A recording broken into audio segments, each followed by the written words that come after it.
Je crois que le Conseil, c'est triste à dire, mais c'est la vérité, commet 3 erreurs. Un, il a passé tout son temps à essayer de rencontrer les objections des Britanniques et de l'un ou l'autre parti sur la réévaluation des contributions nationales en fonction du RNB.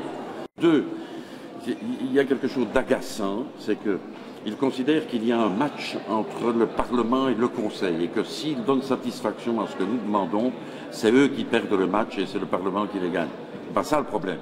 Le problème est qu'il y a un déficit de crédit de paiement qui est extraordinaire pour un montant global de 23 milliards et on dirait que le Conseil ne veut pas le voir. Trois, nous soutenons la position de la Commission puisque le problème majeur, c'est les crédits de paiement qui demandaient 4 milliards 700 millions de crédits supplémentaires, mais qui sont compensés par des recettes nouvelles, essentiellement des amendes, des intérêts de retard et quelques dépenses non effectuées. Et donc nous disons, quand on a des recettes exceptionnelles, on les affecte au paiement des dettes les plus urgentes. Et on dirait que le Conseil ne veut pas comprendre ça et qu'il veut mettre le produit des amendes dans la poche des trésoreries des différents États membres.